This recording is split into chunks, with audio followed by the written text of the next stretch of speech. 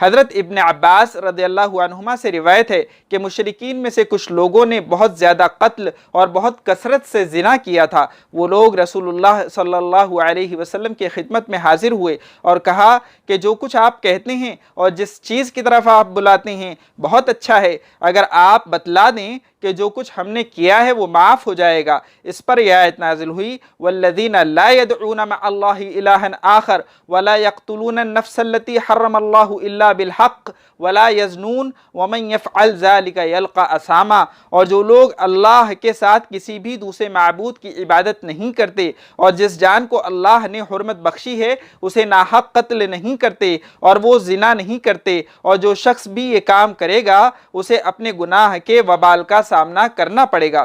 اور یہ آیت نازل ہوئی قل یا عبادی الذین اسرفوا علی انفسہم لا تقنطوا من رحمت اللہ ان اللہ یغفر الذنوب جمیعا انہ هو الغفور الرحیم۔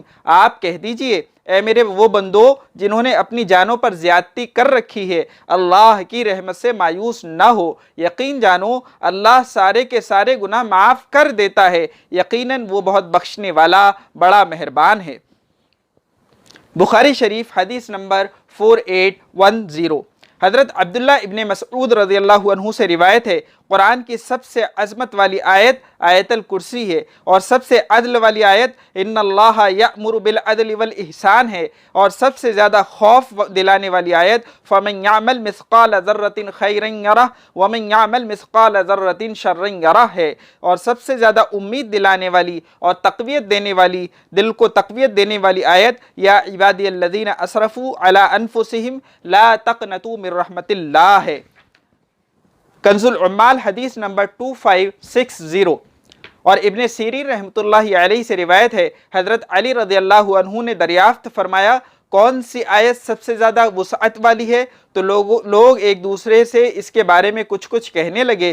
کسی نے کہا وَمَن يَعْمَلْ سُوءًا أَوْ يَظْلِمْ نَفْسَهُ، جس نے برا عمل کیا یا اپنی جان پر ظلم کیا پھر اللہ سے بخشش مانگی تو وہ اللہ کو مغفرت کرنے والا پائے گا۔ الغرض اس طرح کی آیات لوگ بتانے لگے۔ حضرت علی رضی اللہ عنہ نے ارشاد فرمایا قرآن میں سب سے زیادہ وسعت والی آیت کوئی نہیں، یا عبادی الذین اسرفوا علی انفسہم لا تقنطوا، اس کے علاوہ یعنی اے میرے بندو جنہوں نے اپنی جان پر ظلم کیا ہے اللہ کی رحمت سے نا امید مت ہو جاؤ۔ کنز العمال حدیث نمبر 4581۔ اور حضرت اسماء بنت یزید رضی اللہ عنہا فرماتی ہیں کہ میں نے رسول اللہ صلی اللہ علیہ وسلم کو پڑھتے ہوئے سنا قل یا عبادی الذین اسرفوا علی انفسہم لا تقنطوا من رحمت اللہ ان اللہ یغفر الذنوب جمیعا۔ آپ کہہ دیجئے اے میرے وہ بندو جنہوں نے اپنی جانوں پر زیادتی کر رکھی ہے اللہ کی رحمت سے مایوس نہ ہو، یقین جانو اللہ سارے کے سارے گناہ معاف کر دیتا ہے، اللہ کو کوئی پرواہ نہیں۔ ترمذی شریف حدیث نمبر 3237۔ اور حضرت یعقوب علیہ السلام نے اپنے بیٹوں سے کہا تھا یا بنی اذهبوا فتحسسوا من یوسف واخیہ ولا تیأسوا من روح اللہ انہ لا ییأس من روح اللہ الا القوم الکافرون۔ میرے بیٹو جاؤ اور یوسف اور اس کے بھائی کا کچھ سراغ لگاؤ اور اللہ کی رحمت سے نا امید مت ہو، یقین جانو اللہ کی رحمت سے وہی لوگ نا امید ہوتے ہیں جو کافر ہیں۔ سورہ یوسف آیت نمبر 87۔ حضرت ابن مسعود رضی اللہ عنہ کے پاس ایک شخص اپنے گناہوں کی شکایت لے کر حاضر ہوا اور ان سے اس کے متعلق دریافت کیا، لیکن حضرت ابن مسعود نے اس کی طرف توجہ نہ فرمائی اور لوگوں کی طرف متوجہ ہو کر ان سے گفتگو کرتے رہے۔ جب ان کی نظر اس پر پڑی تو وہ رو رہا تھا۔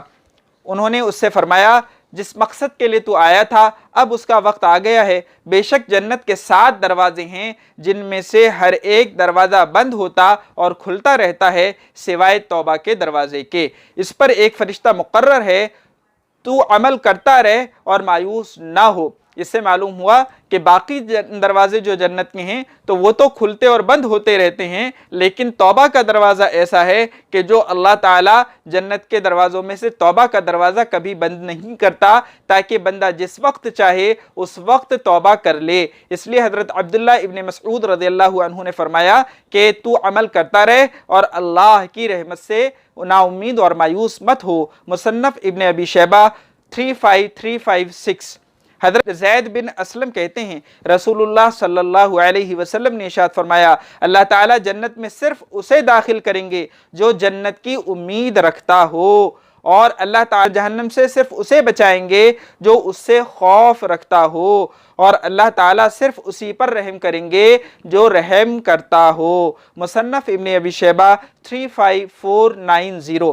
پھر سے سنیے، بڑی اہم روایت ہے۔ حضرت زید بن اسلم کہتے ہیں رسول اللہ صلی اللہ علیہ وسلم نے ارشاد فرمایا اللہ تعالیٰ جنت میں صرف اسے داخل کریں گے جو جنت کی امید رکھتا ہو، اور اللہ تعالیٰ جہنم سے صرف اسے بچائیں گے جو اس سے خوف رکھتا ہو، اور اللہ تعالیٰ صرف اسی پر رحم کریں گے جو رحم کرتا ہو۔ حضرت ابو ہریرہ رضی اللہ عنہ مرفوع حدیث قدسی نقل کرتے ہیں کہ اللہ تعالیٰ فرماتا ہے میں نے اگر کسی بندے کی بینائی زائل کر دی، یعنی وہ پہلے دیکھتا تھا پھر اللہ تعالیٰ نے اس کی آنکھوں کی روشنی چھین لی اور اس نے اس آزمائش پر صبر کیا اور مجھ سے ثواب کی امید رکھی، تو میں اس کے لیے جنت سے کم بدلے پر راضی ہونے والا نہیں۔ جو آدمی پہلے دیکھتا تھا اور اللہ تعالیٰ کی آزمائش کے سبب اس کی آنکھوں کی روشنی چھین لی گئی، اللہ تعالیٰ فرماتے ہیں حدیث قدسی ہے کہ اللہ تعالیٰ اس سے کم پر راضی نہیں ہوں گے کہ اسے اس کے بدلے میں جنت دیں۔ اس باب میں عرباد بن ساریہ سے بھی حدیث منقول ہے، یہ حدیث حسن صحیح ہے۔ ترمذی حدیث نمبر 2401۔ حضرت ابو امامہ رضی اللہ عنہ سے روایت ہے حضرت نبی کریم صلی اللہ علیہ وسلم نے ارشاد فرمایا اللہ تعالیٰ فرماتے ہیں آدم کے بیٹے اگر صدمے کی ابتدا میں تو صبر اور ثواب کی امید رکھے تو میں تیرے لیے جنت کے علاوہ اور کسی بدلے پر راضی نہیں ہوں گا۔ یہ ہے صبر کی فضیلت اور یہ ہے اللہ سے امید کی فضیلت۔ حضرت ابو امامہ سے روایت ہے حضرت نبی کریم صلی اللہ علیہ وسلم نے فرمایا اللہ تعالیٰ فرماتے ہیں، یعنی یہ بھی حدیث قدسی ہے کہ آدم کے بیٹے اگر صدمے کی ابتدا میں تو صبر اور ثواب کی امید رکھے تو میں تیرے لیے جنت کے علاوہ کسی اور بدلے پر راضی نہیں ہوں گا۔ اور حضرت ام سلمہ سے روایت ہے حضرت ابو سلمہ رضی اللہ عنہ فرماتے ہیں کہ میں نے حضرت نبی کریم صلی اللہ علیہ وسلم کو یہ ارشاد فرماتے ہوئے سنا کہ جس مسلمان پر بھی مصیبت آئے اور وہ گھبراہٹ میں اللہ کا حکم پورا کرے، یعنی یہ کہے انا للہ و انا الیہ راجعون اللہم عندک احتسبت مصیبتی ہذہ فَأَجِرْنِي عَلَيْهَا، اے اللہ میں اپنی مصیبت میں آپ ہی سے اجر کی امید رکھتا ہوں، مجھے اس پر اجر دیجئے اور اس کا بدلہ دیجئے، تو اللہ تعالیٰ اس کو مصیبت پر بھی اجر دیتے ہیں اور اس سے بہتر بدلہ بھی عطا فرماتے ہیں۔ ام سلمہ رضی اللہ عنہ فرماتی ہیں جب ابو سلمہ کا انتقال ہوا تو مجھے ان کی بیان کی ہوئی یہ حدیث یاد آئی جو انہوں نے رسول اللہ صلی اللہ علیہ وسلم سے روایت کر کے مجھے سنائی تھی، تو میں نے یہی کلمات کہے۔ میں دل میں سوچا کرتی تھی کہ ابو سلمہ سے بہتر مجھے کیا ملے گا، بالآخر میں نے یہ کلمہ بھی کہہ دیا تو اللہ تعالیٰ نے مجھے ابو سلمہ کے بدلے میں حضرت محمد صلی اللہ علیہ وسلم دیے، یعنی حضرت نبی کریم صلی اللہ علیہ وسلم سے ان کا نکاح ہوا اور مصیبت میں مجھے اجر عطا فرمایا گیا۔ ابن ماجہ حدیث نمبر 1598۔ اس سے بڑی امید جگتی ہے کہ حضرت ام سلمہ رضی اللہ عنہ کہتی ہیں کہ جب ابو سلمہ کا انتقال ہوا تو میں سوچتی تھی اس سے بہتر مجھے کیا ملے گا، اس لیے کہ وہ بہت اچھے شوہر تھے، تو اللہ تعالیٰ نے ان کو ان سے بھی بہتر اور سب سے بہتر شوہر حضرت نبی کریم صلی اللہ علیہ وسلم کی صورت میں عنایت فرمائے۔ اس لیے ہمیں بھی چاہیے کہ ہمارے ساتھ کیسے ہی غموں کا معاملہ ہو، مصیبتوں کا معاملہ ہو، پریشانیوں کا معاملہ ہو، ہمیں اپنی نظر میں کچھ بھی راستہ نظر نہ آ رہا ہو لیکن ہم اللہ پر امید رکھیں، اللہ تعالیٰ سے ثواب کی امید رکھیں، اللہ تعالیٰ سے اچھے اجر کی امید رکھیں اور اللہ تعالیٰ سے بہترین بدلے کی امید رکھیں۔ حضرت عبداللہ بن مسعود رضی اللہ عنہ سے روایت ہے، وہ فاجر شخص جسے اللہ تعالیٰ کی رحمت سے امید ہو، گنہگار ہے لیکن اللہ تعالیٰ کی رحمت سے امید رکھتا ہے، وہ فاجر شخص جسے اللہ تعالیٰ کی رحمت سے امید ہے اور وہ اللہ تعالیٰ کی رحمت کے زیادہ قریب ہے بالمقابل اس شخص کے کہ جو عبادت گزار ہے لیکن اللہ کی رحمت سے نا امید ہے۔ کنز العمال حدیث نمبر 5869۔